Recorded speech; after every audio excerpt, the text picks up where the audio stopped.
Mark here, Mark in the pit. And what is this? I'm cheating on the pit boss. No, actually, this is the reason that I ended up getting the pit boss.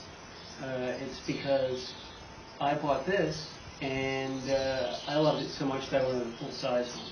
And I actually forgot I had it. It was, I had it squirreled away in my camper, and I was putting some stuff in it today to get ready for a trip later in the month, and there she was. It always worked great. I have nothing bad to say about it other than for use at home all the time, it's a little bit too small.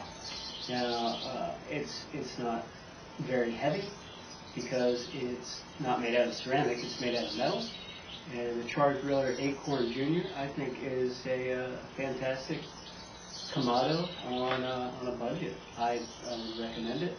It would be great for tailgating, camping, on a boat. We'll do a full walkthrough, and we'll take some measurements and get some specs, and I'll tell you what I think about it.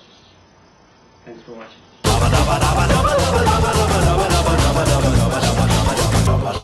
So we're going to go ahead and do a full user review here. I'm going to take some measurements. I got my tape measure and my micrometer. Just going to get this out. So, let's see how tall this is from base, let's see, table to the top of the vent. You're looking at about 26 inches. From back on the hinge to the front of the handle, you're looking at about 20 inches.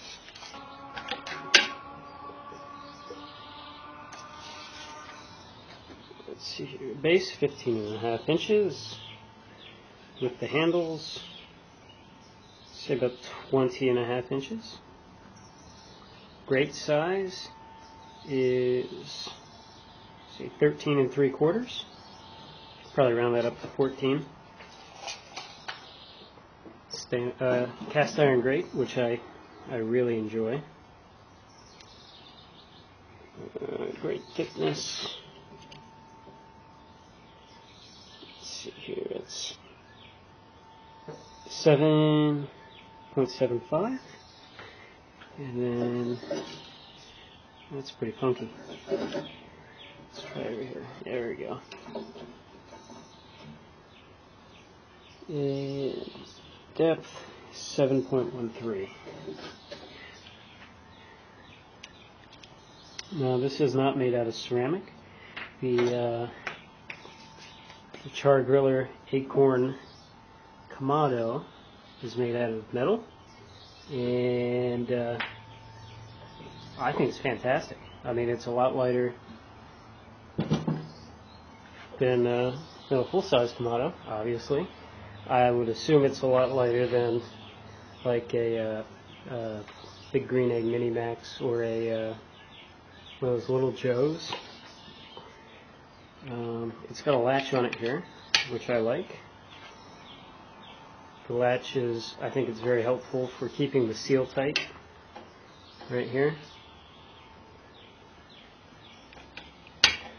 But one thing when I was first getting started using it is I wouldn't be consistent about keeping that latch. It would either be latched or it would be unlatched, and I wasn't consistent about it. So when it wasn't latched, I'd be flipping the head up way too fast, and when it was latched, and I would just try and flip the grill over. So to be consistent, I always just left it latched.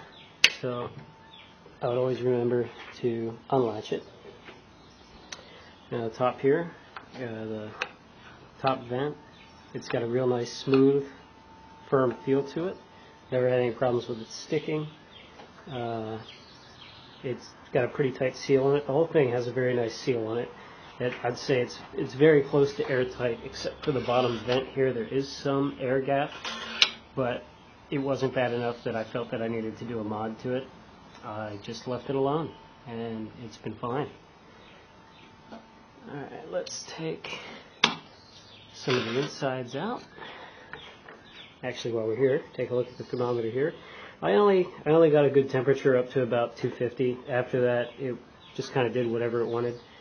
So if you're going to be doing low and slow, around 250 or below, you should be fine with the thermometer that's in here. But if you want to try and keep a steady temperature of anything above that, definitely use a great thermometer, and I think you'll do just fine. This thing heats up real quick, and it's very efficient. I think I don't know, 2 handfuls of coals is all you would need to get this thing up to temp and have it running for a few hours. I mean, I've done a lot of low and slows in it. I've done a lot of real hot sears in it, and I never put a lot of coal in it, and I always had a lot of coal left over. These holes here are for a 2nd tier grate. I've never felt a need to have it, so I never got it. Now, this is a pie tin that I have on the heat deflector. I believe that's 1.5 inches. Take a measurement of that real quick, just so you can see what fits. Yeah, it's a little less than 1.5 inches, maybe. I'm not sure how they market them. Alright, take the grate off. It did come with a grate tool, but I don't have it on me, so I'm not going to use it. Alright, let's see, let's measure the heat deflector here. This did not come with it. I had to purchase this separately, and it's awesome. It really helps a lot when you're doing your low and slow to keep any kind of flames shooting up. I would definitely recommend getting this. Let's see here, right about 2.7, 2.75, 6. It's jumping around. 21. Yeah, we'll say 21. 21 millimeters thick. It feels good and solid. I haven't had any issues with it feeling like it was going to break or anything. I mean, it's worked very well for me. It's about 10 inch from the end of the arm to the base, 8.5 round.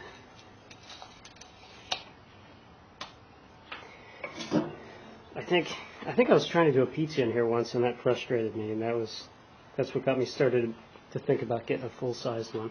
Now, I mean, this does work really great, and I thought about getting the bigger size version of the Char-Griller Akorn, but when it came down to it, I wanted something that was ceramic. I really wanted ceramic, and I got it. Now we've got the inside of the firebox here. Oh, another thing I want to show you is that the grate also fits down inside here. A normal usage without the heat deflector, I would have it down inside like that. I don't really like having it on the top. No reason for it other than personal preference. But I just wanted to show you that. So like if you're traveling with it and you don't have a heat deflector in it with a pie pan, you could sit it down in there and you don't have to worry about it sliding around. If you think that would be an issue for you. But I'm going to go ahead and put this back out. Alright, then we got the firebox. This is just stainless steel, enamel coated, bottom grate for the coals. And here, this is just, again, enamel coated steel. It's worked great. I mean, I don't see any rust in it, so that's good. I've always kept everything clean and dry. Everything's always been on my porch or covered and cleaned immediately after being used, so it stays in good shape. And then this thing, I thought it was kind of weird, but I understand why it's built the way it is. I'm going to show you. This is how you empty the ashes on it. You pull these little latches here, and they unhinge. Hopefully you can see that. Let's see, like that locks on there, and then this one would come down here and lock in place on that one, and that helps keep that seal nice and tight up against the base.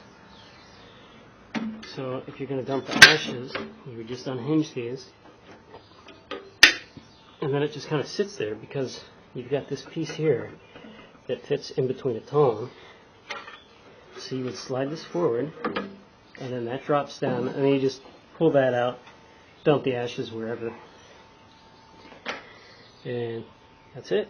Let's see how thick the wall is here. I'm curious. It's about 19.4 millimeters thick wall. The inside wall and the outside wall, there is an air gap in there so that it helps maintain a steady temperature. I have never had a major variance in temperature except for when I wasn't paying attention to the vent holes.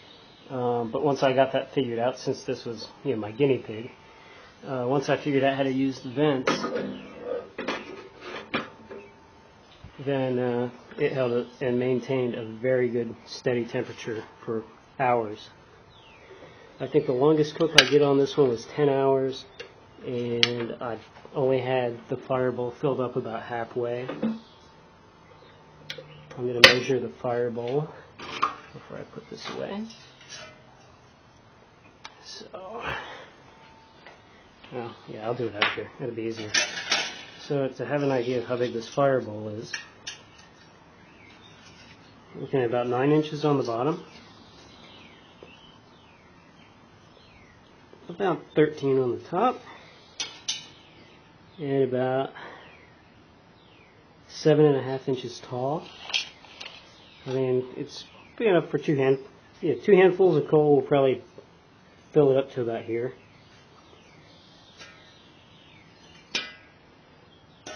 And putting it back together, just put the grate in there, and then this just sits in there, just like that. And then you got the heat deflector. Put my pie pan back in there. Let's put the grate back in.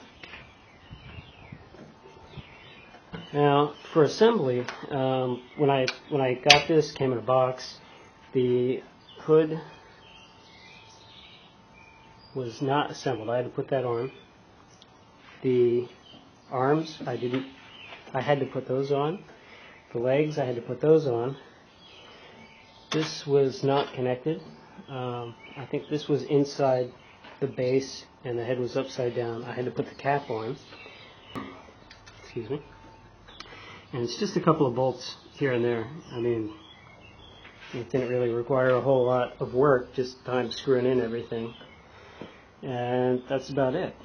Now, I had this long enough, and I used it often enough, 2 or 3 times a day, that I actually built this table for it. It's on casters, so I can slide it around back and forth up against the wall so that I could open the lid and use it. And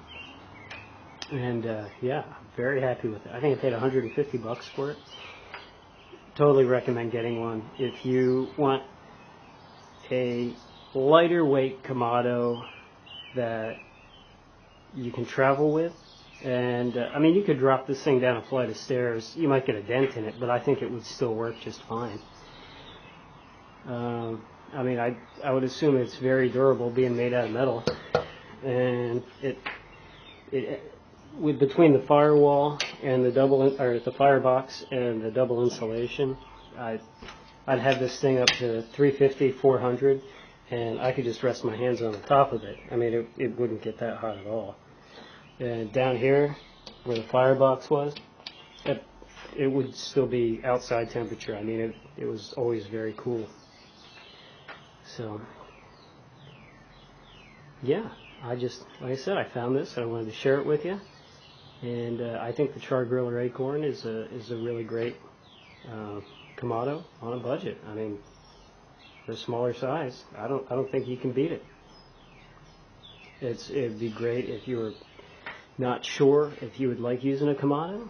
I mean, that's what I did. So, yeah. Well, since now I remembered that I had this guy laying around, And I know I got this guy here. I wouldn't be surprised if I started doing some side-by-side comparison cooks just to see how they match up. I know that when I was using this to make ribs or chicken or well, anything really, I mean, I can't really taste the difference between the Char-Griller Akorn versus the Pit Boss. And I mean, I think that says a lot. I don't know what it says a lot of, but it surely says something. That's my dog.